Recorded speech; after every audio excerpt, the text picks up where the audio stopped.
Pai, nós reconhecemos que se o Senhor não falar, tudo que falarmos por nós mesmos é em vão.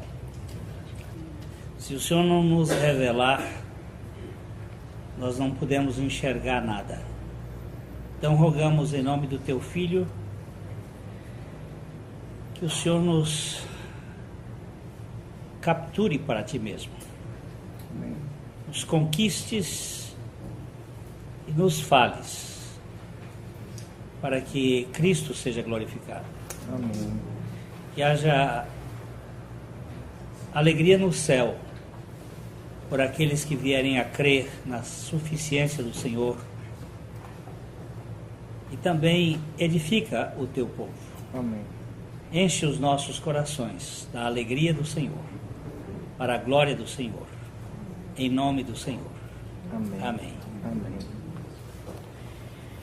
Queridos, nós estamos aqui no capítulo 16 de Gênesis. Este capítulo, eu disse, ele é bem importante, no sentido de que ele traz à luz algumas características do homem que não quer esperar no Senhor.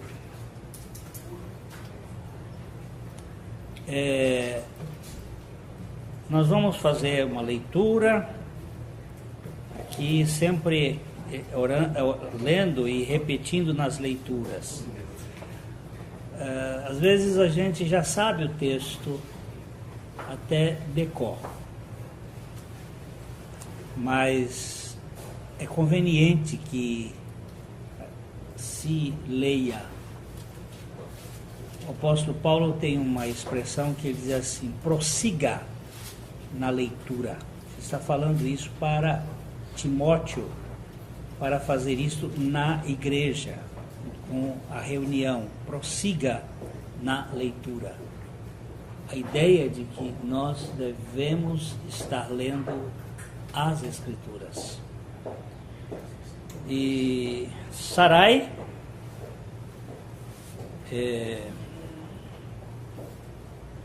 Mulher de Abraão. mulher de Abraão. Ora, Sarai, mulher de Abraão, não lhe dava filhos, tendo, porém, uma serva egípcia por nome Agar. Disse Sarai a Abraão: eis que o Senhor me tem impedido de dar à luz filhos. Toma, pois, a minha serva, e assim me edificarei com filhos por meio dela. E Abraão anuiu ao conselho de Sarai. Então Sarai, mulher de Abraão, tomou a Agar egípcia, sua serva, e deu-a por mulher a Abraão, seu marido. Depois de ter ele habitado por 10 anos na terra de Canaã, ele a possuiu e ela concebeu. Vendo ela que havia concebido, foi sua senhora por ela desprezada. Disse Sarai a Abraão: seja sobre ti a afronta que se me fez a mim. Eu te dei a minha serva para possuires. Ela, porém, vendo que concebeu, desprezou-me. Julgue o Senhor entre mim e ti. Respondeu Abraão a Sarai: a tua serva está nas tuas mãos. Procede segundo melhor te parecer. Sarai humilhou-a, e ela fugiu da sua presença. Tendo achado o anjo do Senhor, junto à fonte de água no deserto, junto à fonte no caminho de Sur, disse-lhe: Agar, serva de Sarai, de onde vens e para onde vais? Ela respondeu: fujo da presença de Sarai, minha senhora. Então lhe disse o anjo do Senhor: volta para a tua senhora e humilha-te sob suas mãos. Disse-lhe mais o anjo do Senhor: multiplicarei sobremodo a tua descendência, de maneira que, por numerosa, não será contada. Disse-lhe ainda o anjo do Senhor: concebestes e darás à luz um filho, a quem chamarás Ismael, porque o Senhor te acudiu na tua aflição. Ele será entre os homens como um jumento selvagem, A sua mão será contra todos, e a mão de todos contra ele. E habitará fronteiro a todos os seus irmãos. Então ela invocou o nome do Senhor que lhe falara. Tu és Deus que vê. Pois disse ela, não olhei eu neste lugar para aquele que me vê? Por isso, aquele poço se chama Beer-lahai-roi. Está entre Cádiz e Berete. Tem muita coisa aqui para a gente estar olhando.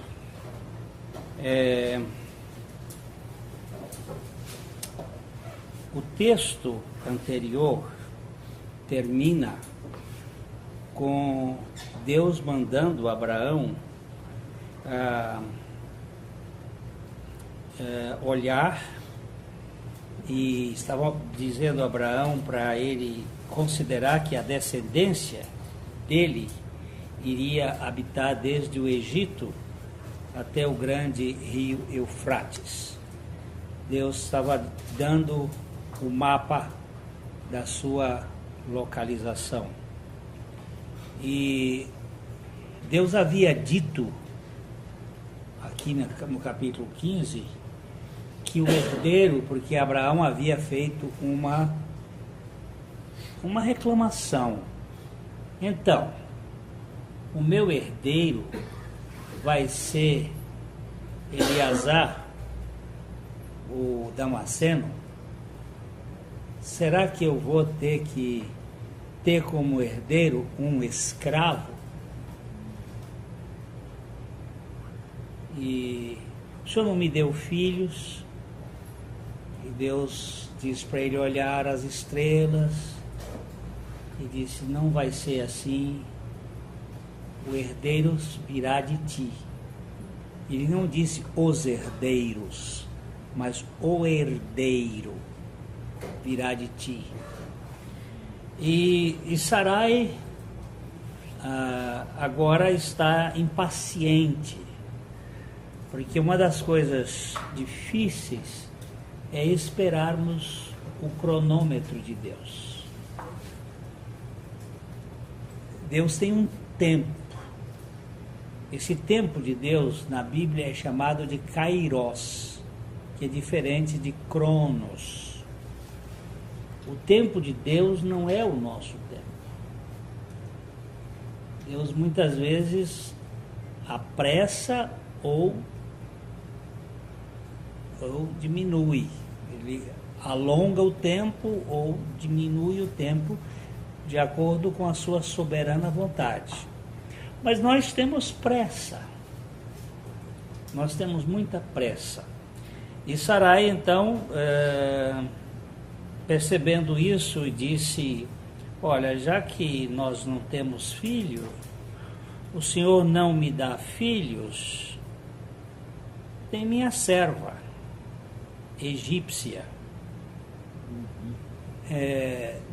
Eu queria que vocês notassem que esta serva, ela foi, de certo modo, dada a Abraão, na verdade a Sarai, como compensação. Você tenha cuidado com as coisas que o diabo dá para você. Às vezes são coisas boas. Eu tinha um cunhado que já faleceu, ele era pastor, mas também era engenheiro. Ele disse que depois de muitos anos ele veio a descobrir que muitos trabalhos que ele recebia, ganhava para fazer, não era Deus que mandava, era o diabo. Ele diz, porque Deus nunca vai dar alguma coisa que vai causar essa desordem toda dentro da sua empresa. Ele disse, não, Deus é o Deus de toda boa dádiva e de todo dom perfeito. Então, o diabo muitas vezes vem com essa cara de anjo de luz e ele nos dá uns presentes. Eu queria que você olhasse aí Gênesis capítulo 12, os versos 14, 15 e 16. Isso nós já vimos aqui, só para lembrar alguma coisa. Tendo Abraão entrado no Egito, viram os egípcios que a mulher era sobremaneira formosa. Viram-na os príncipes de Faraó e gabaram-na junto dele. E a mulher foi levada para a casa de Faraó. Este, por causa dela, tratou bem a Abraão, o qual veio a ter ovelhas, bois, jumentos, escravos e escravas, jumentas e camelos. Porém, o Senhor puniu a Faraó. Você percebe que foi por causa da beleza. Às vezes a gente se impressiona muito com a beleza. A árvore, por exemplo, o fruto era agradável aos olhos. Né? As campinas de Moabe eram bonitas. E a mulher era bonita. E às vezes se encanta com a beleza. E aí, para não entrar na questão que ele percebeu, ele disse: eu vou dar para Abraão algumas coisas, bois, ovelhas, jumento, escravos e escravas.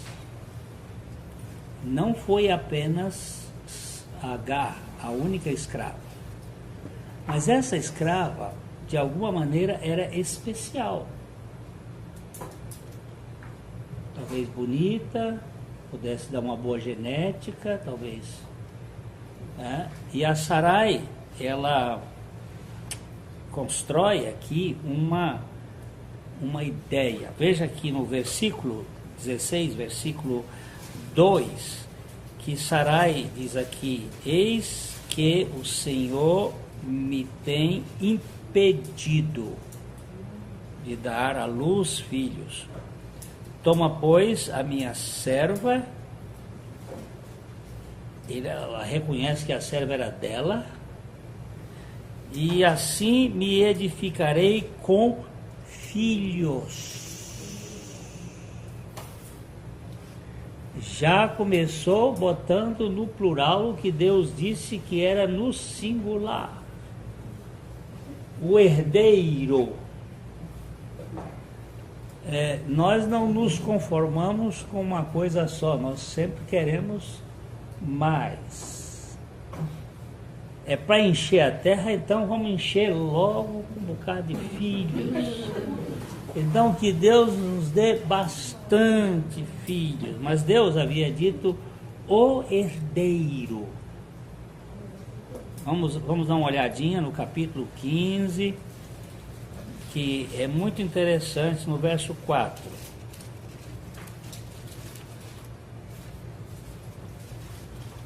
Quando Abraão tinha feito a reclamação que não tinha filho, e estava dizendo que era o Damasceno.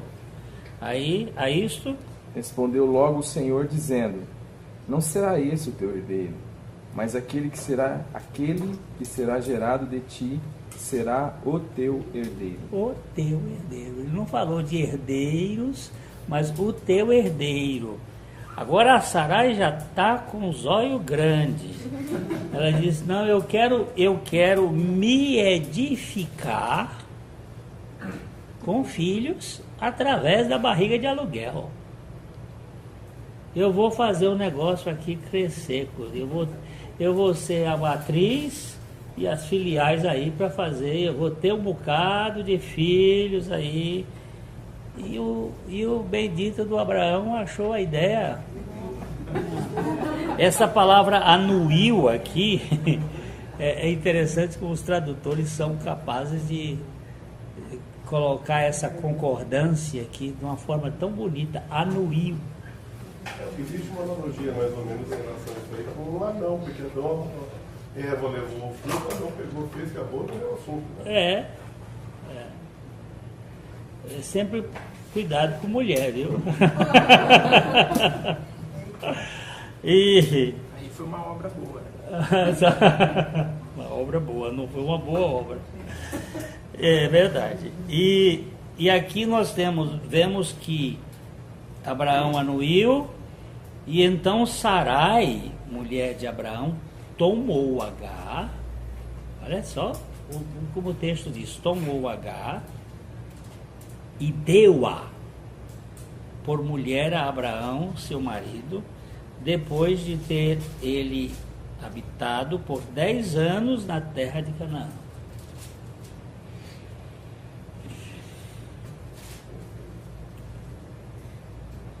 Esse aqui não foi achado na rua, não, e nem foi uma amante trazida. Ele deu por mulher. Ela deu por mulher.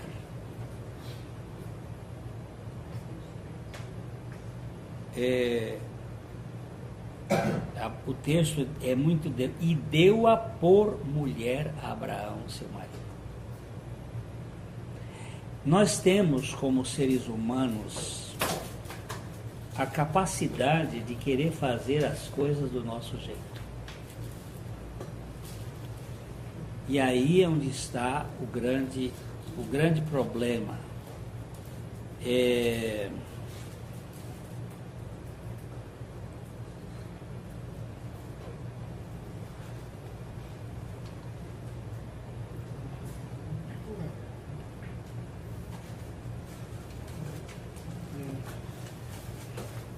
Nós vimos da vez passada que fé e paciência precisam andar juntos. Se você tem fé, mas não tem paciência, olha, uma contradiz a outra. Se não tem, Isaías, nós tínhamos visto que aquele que crê não vai agir precipitadamente. Aí nós contamos várias histórias, inclusive a do filho do Réglo. Sarai inclinou-se sobre o entendimento humano, em vez de confiar na promessa de Deus. Esse é o grande risco de qualquer um de nós. Em vez de nós esperarmos no que Deus disse, nós começamos a agir por nossa conta e a agir de acordo com o nosso entendimento. Se eu sou estéril e meu marido está ficando velho, o tempo conta em desvantagem. Eu vou arrumar um jeito de ajudar Deus. Não é lógico? Mas lógico. E Provérbios, capítulo 3, versos 5 e 6, são 4 categorias aí que a gente precisa entender bem isto. Provérbios, capítulo 3, 5 e 6. Confia no Senhor de todo o teu coração e não te estribes no teu entendimento, no teu próprio entendimento. Reconhece-o em todos os teus caminhos e ele endireitará as tuas veredas. Olha que texto precioso. Confia em quem? Mas olha, cuidado. Não confia, não é confiança parcial. Coloca todo o teu coração em cima da palavra do Senhor. Deus falou. Uma das pessoas que eu mais admiro na Bíblia é Maria, a mãe de Jesus.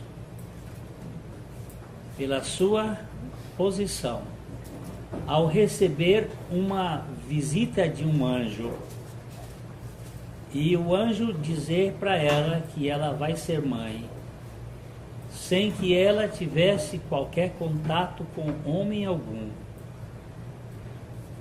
ela ficou simplesmente abismada, e ela disse: como é que pode ser isto?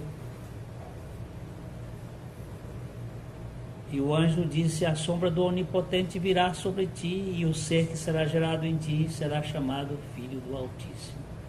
E a palavra de Maria, para mim, ela é simples, mas profunda. aqui está a serva do Senhor, cumpra-se em mim, segundo a tua palavra. Se Deus havia dito, por que que eu vou ter que arranjar um jeito para resolver essa questão? Confia no Senhor de todo o teu coração e não te estribes. O que que é estribar? Apoiar. Numa sela, você tem um estribo. E você, para montar no cavalo, você põe o pé no estribo e... Não te estribes onde? No teu entendimento. Entre meu entendimento e a palavra de Deus, com quem eu vou ficar? É aqui que vai definir a obra de Deus, do Evangelho e a obra da religião. A religião sempre quer uma lógica, o Evangelho quer a suficiência da palavra de Deus. E ele diz claramente: não te apoies, não te firmes no teu próprio entendimento. Aí diz, reconhece-o. Reconhece quem? O Senhor. Reconhece-o. Aonde? Reconhece-o em todas as tuas decisões, em todos os teus caminhos, em todas as tuas vias, e Ele endireitará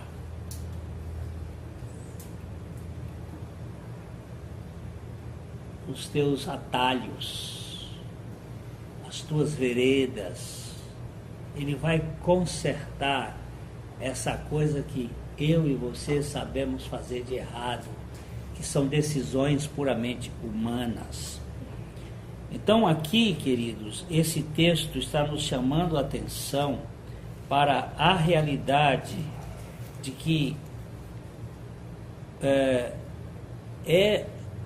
Sarai preferiu confiar em uma mulher do Egito em vez de confiar no Deus do céu. A mulher era mais visível, ou era visível, não era mais. A mulher era jovem. A mulher era uma realidade. Isso é que se chama idolatria. Quando coisas, objetos, pessoas assumem um lugar que parece mais razoável para nós confiarmos, e não no que Deus havia dito.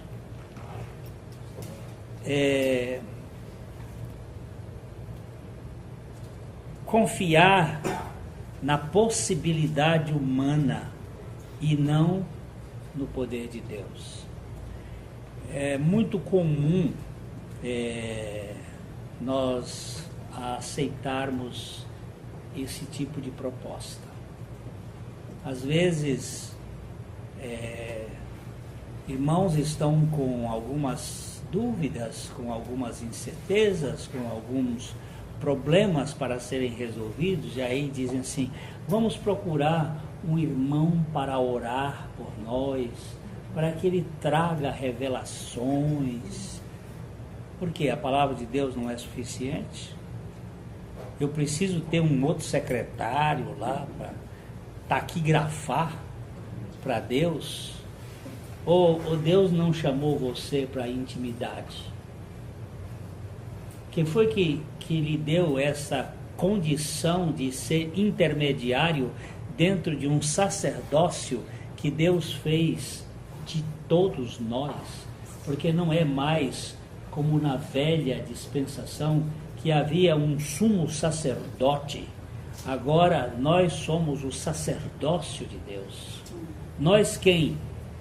Todos os que creem. Porque estes são os sinais que são dados a todos os que creem. Não é só expulsar demônio, falar nova língua, fazer milagres. Se for mordido por serpente, não lhes fará dano algum. Porque este é um sinal de que Deus escolheu um povo como sacerdócio real, como nação santa, como povo exclusivo de Deus, para proclamar as virtudes daquele que nos chamou das trevas para a sua maravilhosa luz. Queridos, nós precisamos ter cuidado com toda forma de centralização em homens, em pessoas especiais, que parece que são capazes de fazer mover o plano de Deus. O plano de Deus, ele se desenvolve pela sua vontade, pela sua palavra e através do seu corpo, que é a igreja. E nós precisamos do cuidado. Confiar no Egito é um perigo terrível. Egito é tudo que é do mundo, mesmo que ele venha vestido de cristianismo. Tudo que é humano, no sentido de que o homem pode, aí é o perigo. Nós temos que depois, se o Senhor mais à frente nos trouxer com vida e o Jesus não voltar antes, nós vamos ter que analisar muito bem a história de Moisés e a serpente, o cajado que se transforma em serpente, e as duas serpentes que vieram de Janes e Jambres, aqueles dois alunos de Hermes Trismegisto, o hermético, as coisas ocultas, que também transformaram os seus cajados em serpentes. Não confunda estas coisas, porque na religião há milagres, há coisas excepcionais, que vêm trazer complicação para as pessoas que não sabem discernir entre o que é de Deus e o que é de Grayskull. O que é de Grayskull? É isto que foi feito à cabeça de muitos jovens que no tempo de meninos andaram assistindo He-Man, e He-Man nada mais é do que o poder do humanismo contra Cristo. Não tenham dúvidas de que nós temos laços nesse terreno. Sarai foi apanhada por um laço. Ela não era, eu escrevi aqui, Sarai não era uma crente confiante, mas ela era uma acusadora capaz. Ela não seria capaz de confiar, mas ela era bem capaz de criticar. Ela criticou Deus, que não deu filhos para ela. O culpado de tudo isso é que ele não lhe deu filhos. E depois criticou a Abraão, que aceitou a proposta dela. E depois criticou a moça, que desprezou ela porque ela botou a moça num lugar que não devia ter voltado. Mas só que ela mesma não, ela sai da história bem ilesazinha, como a vítima. Ainda chama Deus, dizendo assim: o Senhor me julgue entre mim e ti, Abraão. O pobre do Abraão agora... Que cegueira, né? Que cegueira, hein? É o troço impressionante o que a religião faz com a gente.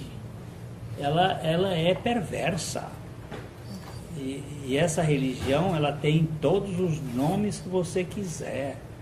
É budista, é maometista, é cristianista, é israelista, é ateísta. Ela tem a mesma característica em todos os lugares do mundo. O evangelho não é religião. O evangelho é Deus fazendo. Religião somos nós fazendo. Quando nós fazemos, nós estamos encrencados. Quando Deus faz, nós estamos libertos. E são coisas que nós precisamos ver. A Sarai ela culpa Deus por sua esterilidade, culpa Abraão, que entrou na proposta dela, culpa Sarai, que criou problemas em casa, e culpa a escrava por ter desprezado.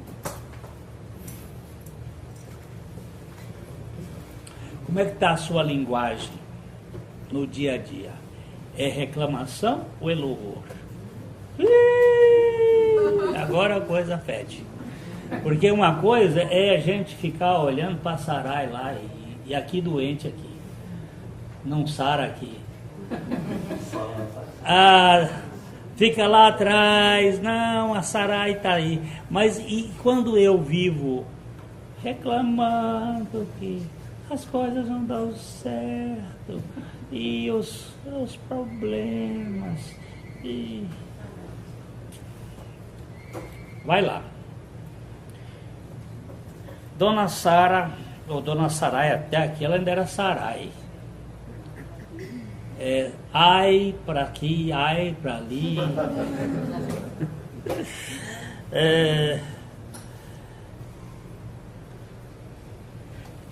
A sabedoria de Deus é pura, meus irmãos, é pacífica. Mas a sabedoria da carne é sempre crítica e divisionista e criadora de caos. A sabedoria de Deus, a gente tem que esperar no Senhor com paciência. Eu queria que a gente visse Tiago, capítulo 3, 13. Tiago 3, 13. Aí vamos ler. Quem entre vós é sábio e inteligente, mostre em mansidão e sabedoria, mediante com digno proceder as suas obras. 14. Se pelo contrário tendes em vosso coração inveja, amargura, sentimento faccioso, nem vos glorieis disso, nem mintais contra a verdade. Esta não é a sabedoria que desce lá do alto. E como é que é do alto? Antes é terrena, animal e demoníaca. Pois onde há inveja, sentimento faccioso, aí há confusão e toda espécie de coisas ruins.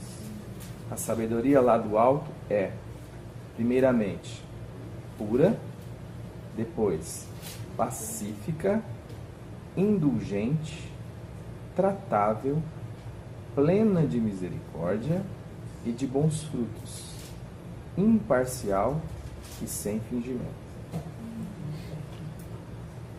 Então, Dona Sarai não estava com paciência, com sabedoria do alto, porque ela é pura, sem mistura e pacífica, geradora de paz, indulgente. Sarai estava querendo resolver o problema de qualquer jeito e colocando... É assim que a gente faz, né? É tipo eu. É tipo eu.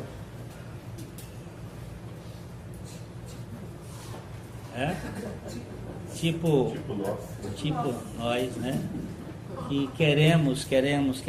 Isso vai trazer encrenca.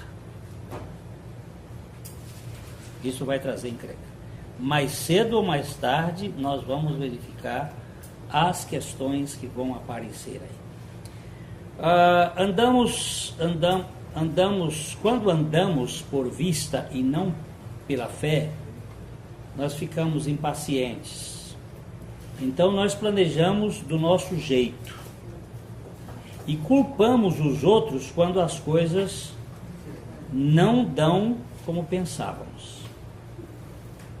E nos orgulhamos quando as coisas dão como a gente acha que deveria ser.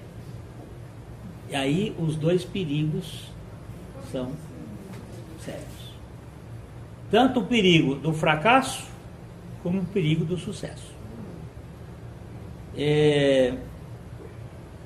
Quando a gente anda por vista e não por fé. Mas a Bíblia diz: o meu justo viverá pela fé. E fé não se enxerga. Fé se anda de acordo com a palavra de Deus. Quando as coisas dão certo, quando as coisas dão errado, tentamos nos livrar dos nossos erros. O que aconteceu com Sarai? Mandou embora certo. Mandou a Agar embora. Vai embora. Sai da minha casa. Tentamos tirar do nosso caminho aquilo que nos perturba. Mas Deus mandou Agar e Ismael de volta para a casa de Abraão e Sarai, e eles tiveram que conviver com o seu erro por pelo menos mais 17 anos. Volta.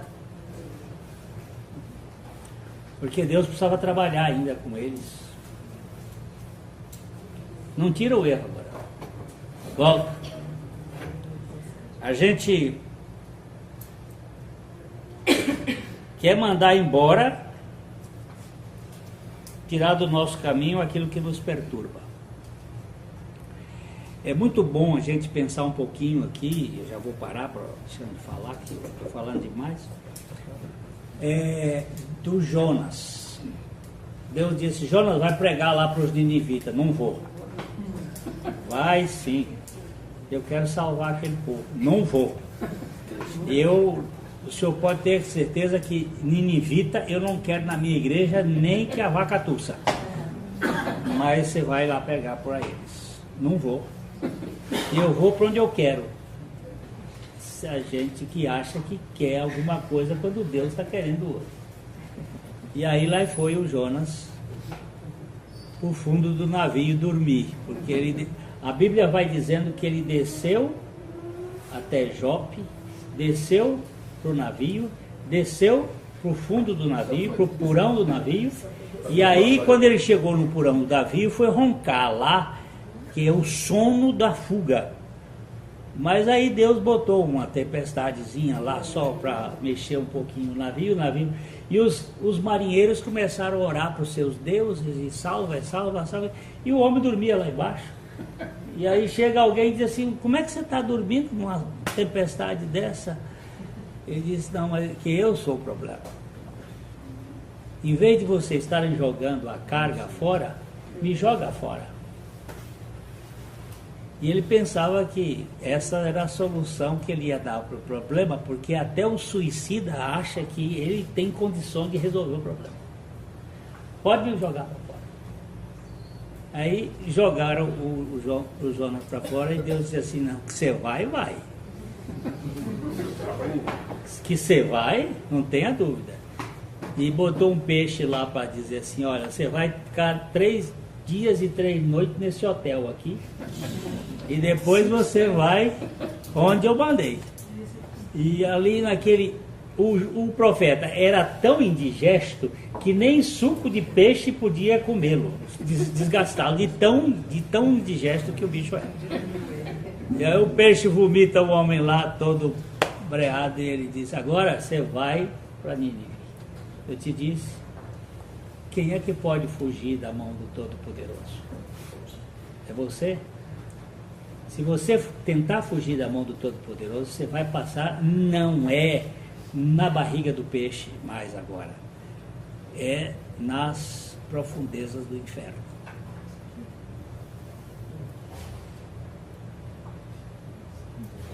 Lá não é o hotel que Deus preparou para o profeta. É o asilo da prisão perpétua. É impossível, depois de Jesus Cristo, ter outra forma, porque a Bíblia diz que o único sinal que seria dado a uma geração adúltera e perversa era o sinal do profeta Jonas. Então, levem em consideração, queridos, que é importante não querer tirar o problema da sua vida, desde que Deus resolva esse problema e faça desse problema a forma dele dirigir o seu ser. Neném,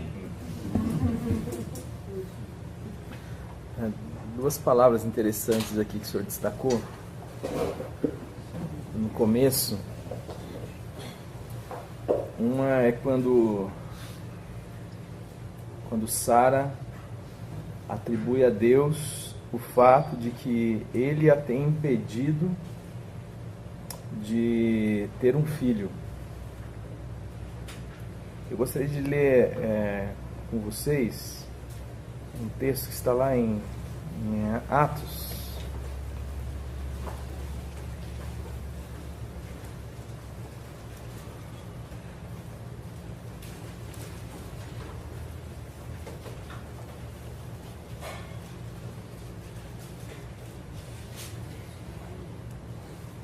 Atos tem 28 capítulos. Então vamos para o 16, então.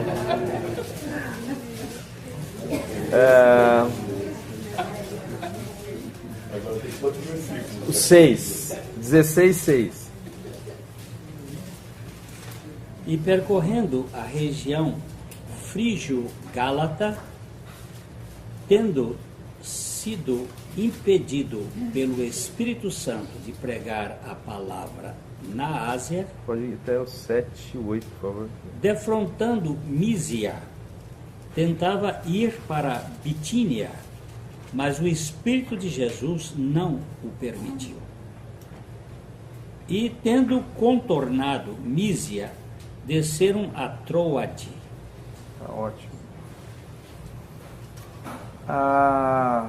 A Sara, mesmo ela tendo uma consciência, ainda que não seja algo que Deus realmente tenha feito do ponto de vista do caráter de Deus, porque Deus havia dito que o projeto dele passaria pelo nascimento de uma criança.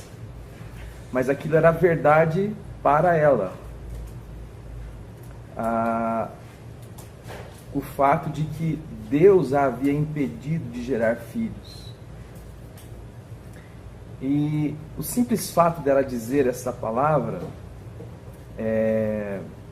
conota essa estrutura da religião que, mesmo em face da vontade de Deus, tenta de alguma maneira contornar, fazer uma curva. Ora, se eu sei que aquilo é a vontade de Deus para mim, se eu sei que é Deus que me está impedindo, por que eu não me conformo com o caráter e com a vontade de Deus? Porque eu entendo que eu tenho condições de saber o que de fato é importante e significativo para mim. Eu, e a religião promove isso, tenho como ludibriar Deus, tenho como fazer com que a minha vontade se estabeleça. Mas Deus diz assim que Ele sabe os planos que tem acerca de nós, planos de bem e não de mal. Então, há aqui uma dúvida clara acerca do caráter de Deus. Deus é mau. Deus não sabe o que é bom para mim. E a nossa maneira de avaliar isso é segundo os nossos padrões. Aquilo que eu entendo ser certo, que é legal, que é bom, que eu avalio, como o Glenn falou no começo. O texto aqui, eles estão querendo ir pregar o Evangelho. Olha, pregar o Evangelho não é uma coisa boa? É uma coisa boa. Mas foram impedidos pelo Espírito Santo de Deus. Naquele momento não era o que Deus, o que o seu Espírito queria. Não há descanso, não há sossego na vontade de Deus. Para nós é sempre uma luta. Nós queremos sempre estabelecer a nossa vontade. E a religião propõe meios para isso. Pode ser jejum, oração prolongada, pode ser campanha, pode ser o que for. Tudo que valha para de alguma maneira dobrar o braço de Deus em direção à minha vontade. Ou, naquele momento, esquecer o significado da vontade de Deus e procurar a minha própria vontade. Então, Isso acontece na nossa vida o tempo inteiro. Nós somos tentados nessa questão o tempo todo. A gente vai caminhando por um caminho e de repente a gente encontra da parte de Deus um obstáculo para aquilo, e ao invés de nós estarmos atentos e sensíveis à vontade de Deus, a nossa vontade está tão obstinada que nós não nos importamos de usar até de questões relacionadas à palavra de Deus ou que tenha referência em Deus para tentar mudar a vontade de Deus e estabelecer a nossa vontade. Nós dizemos, nós sabemos o que é bom para nós, Deus não. E as nossas avaliações são desse tipo, são avaliações puramente humanas, ou do desejo, ou da vontade, ou daquilo que a gente calculou que vai dar certo. A gente não sabe nada, a gente não sabe se aquilo será bom, se aquilo será ruim. Não dá mais para viver pela árvore do conhecimento do bem e do mal. O Evangelho nos convida a viver pela árvore da vida. E a árvore da vida é aqueles que vivem em comunhão de vida com Deus. Se Deus falou anda, anda. Se Deus falou para. Se Deus falou vira, vira. Se Deus falou segue, segue. Então, essa é uma questão que veio ao meu coração. Se ela sabia que era a vontade de Deus, que era Deus quem a estava impedindo, por que não se contentar com a vontade de Deus? Por que querer pôr a sua vontade? Se às vezes nós estamos caminhando diante de uma direção que Deus tem manifestado contrário àquilo, por que nós insistimos nesse processo? Por que nós não vivemos a morte diária? Por que nós não abrimos mão dizendo assim, Senhor, seja feita a tua vontade, não a minha? A religião sempre vai propor um meio para que você, de forma plausível, possa impor a sua vontade. Mas o Evangelho nos convida a viver pela verdade. A verdade é que Deus sabe o que é certo. Deus sabe o que é bom de fato para nós. Às vezes uma coisa que para nós é ruim é justamente aquilo que Deus vai usar para o nosso bem. E a nossa avaliação humana não consegue enxergar isso. A outra questão que foi colocada é a questão da beleza, né? O Plínio deu uma voltada para o capítulo 15 e nós vimos que os egípcios acharam Sara muito bela. E a religião também tem muito esse aspecto cosmético, né? Daquilo que é belo pelo lado de fora. E o Evangelho, ele é todo pautado dentro de uma questão de motivação de coração. Não dá para você avaliar do ponto de vista daquilo que está na casca, daquilo que está pelo lado de fora. E como a gente, esse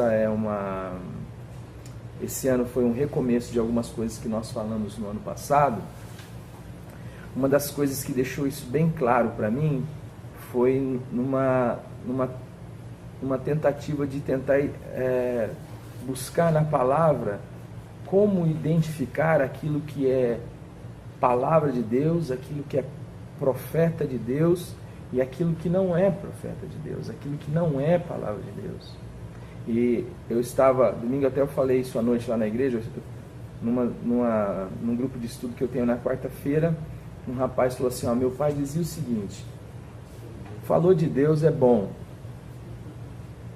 Então, Deus é uma palavra bela, Deus é algo interessante, né? A gente olha e acha que está tudo certo. Não, não está. Paulo vai dizer lá no capítulo 11 de 2 Coríntios, ele diz assim,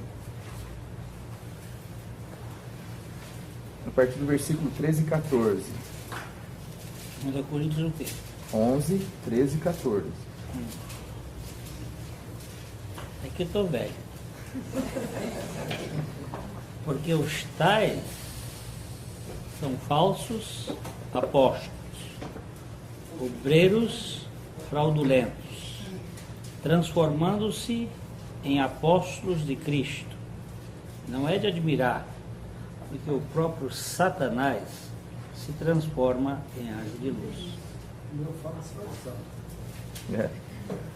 Não é muito, pois, que os seus ministros se transformem em ministros de justiça, e o fim deles será conforme a sua obra. Então, Paulo está diante de uma situação onde ele diz assim, ó, esse pessoal aí é tudo apóstolo fraudulento, transfigurando-se em apóstolo de Jesus Cristo. Mas não é de admirar, porque Satanás, ele também se transforma em anjo de luz. E não é muito que os ministros, aqueles que servem a Satanás, também se transformem em ministros de justiça. E isso é uma relação de aparência. Então, quando nós olhamos para o indivíduo e nós vemos esta aparência boa, nós simplesmente aceitamos, abaixamos a guarda, abrimos o filtro, temos a tendência de achar pela casca, pela estética, de que aquilo lá é bom e aquilo lá é ruim. Mas esta é uma obra do engano. A obra da religião, ela trabalha com a questão estética, com a questão da aparência, com a questão de se parecer com aquilo que é verdadeiro, de se parecer com aquilo que é belo.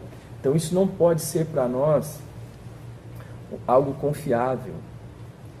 Então quando você olha, os caras aparecem ser de Deus.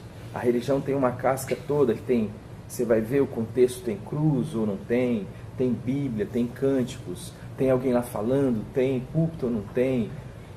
Mas essas coisas não podem comunicar para nós, a aparência não pode comunicar para nós, porque senão a gente fica suscetível ao erro, porque Satanás também se transfigura em anjo de luz. E nessa pergunta para saber como viver a vida cristã com cuidado e com o discernimento daquilo que é de Deus e daquilo que não é de Deus. Porque lá em Mateus capítulo 7, nós sabemos que as coisas pioram um pouco, porque Jesus vai nos ensinar a ter cuidado com os falsos obreiros ou profetas, e ele vai dizer que eles surgem no nosso meio parecendo ovelha, mas que por dentro são na realidade lobos. Então, de novo, essa questão da aparência, ela vem à tona. E que esses camaradas podem até, o Glenn também falou meio en passant aqui, podem ter sinais. Ele vai dizer, muitos naquele dia me dirão, Senhor, Senhor. Senhor, Senhor é uma afirmação teológica extremamente correta quando se está diante de Jesus. Ele é o Senhor. E esses caras estão dizendo, Senhor, Senhor. Então, você pode ter alguém com aparência correta, dizendo o que é correto, e não só isso, eles vão dizer assim, Senhor, Senhor, em Teu nome não expulsamos nós demônios? Em Teu nome não realizamos nossos prodígios? Não fizemos nós maravilhas? Em Teu nome nós não profetizamos? E Jesus vai dizer assim, apartai-vos de mim, vós que pratiqueis a iniquidade, em verdade vos digo que nem vos conheço. Então você pode estar diante de uma pessoa que tem a aparência de ser bom, alguém que tem até uma teologia adequada, alguém que, fora isso, acompanha sinais, né? Então ele ora por alguém, a pessoa é curada, tem ali um demônio, ele ora, o demônio sai. Aí você diria assim, mas então complicou o negócio.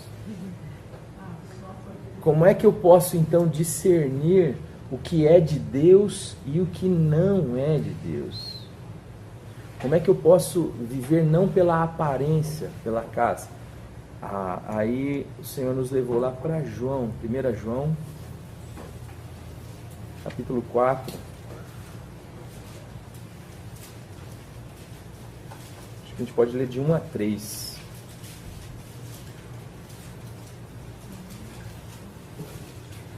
Amados, não deis crédito a qualquer espírito, antes provai os espíritos, se procedem de Deus, Porque muitos falsos profetas têm saído pelo mundo afora.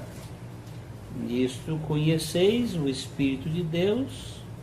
Todo espírito que confessa que Jesus veio em carne é de Deus. E todo espírito que não confessa Jesus não procede de Deus, pelo contrário. Este é o espírito do anticristo, a respeito do qual tendes ouvido que vem e presentemente já está no mundo. Então, perdão. É 3? É 3 também.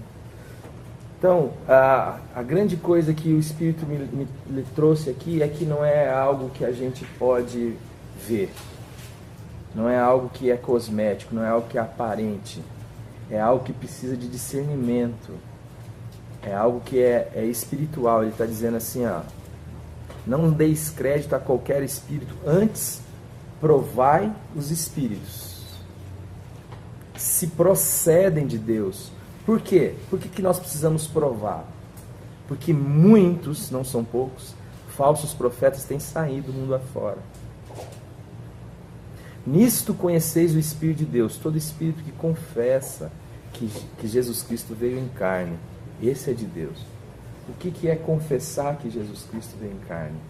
Então, o ano passado nós trouxemos para vocês que é esse movimento de encarnação de Jesus Cristo. O Deus que deixa a sua glória e se transforma em gente. Quando nós percebemos este espírito altivo, este espírito que alimenta alguma esperança no homem, este espírito que se exalta, ainda que da sua humildade, este espírito é do anticristo. Este espírito não confessa, não tem liga, não concorda, não coaduna com o Espírito de Jesus Cristo, que é o Espírito da cruz, é o Espírito da humilhação, da dependência, da carência. Não, ele é sempre um Espírito que se exalta, que se eleva, que vai no sentido da Torre de Babel. Ele faz uma torre de modo que ele alcance o céu. É um movimento ascendente, enquanto que o Evangelho é sempre esse movimento descendente. É o movimento da cruz. Então, você e eu podemos estar diante de uma pessoa que tem uma aparência de bem, que tem uma teologia adequada, que até tem alguns sinais, mas a palavra de Deus fala que nós precisamos provar esse Espírito, para ver se esse Espírito confessa que Jesus Cristo veio em carne, se tem encaixe, se encontra ninho no Espírito de Jesus. Se não, meus amados, é o Espírito do anticristo, que quer fazer com que você se exalte, que quer fazer com que você se contente com aparências, que quer fazer com que você seja a medida de todas as coisas, ainda que usando o culto, o tempo, o sagrado, as escrituras, enfim. Deus nos chama a ter esse discernimento e a andar na dependência plena de Deus. Como a expressão, não sei se você usou hoje, ou se você usou qualquer dia desse, que é a criança impotente que depende plenamente do seu Pai Todo-Poderoso, o Onipotente. Nós não podemos nada, mas nós temos um Pai que pode. Mas é um Pai que pode e não fica... É um Pai que pode tudo, mas que se manifesta como Deus entre nós na cruz do Calvário, lavando o pé. Esse é o Deus que Jesus Cristo revelou e disse: quem vê a mim, vê ao Pai. Então, este Deus da religião que se exalta, que pode parar, ainda que esteja tudo certinho do lado de fora, o Senhor nos chama a provar do lado de dentro. Ok. Acabou? O Senhor nos dê graça.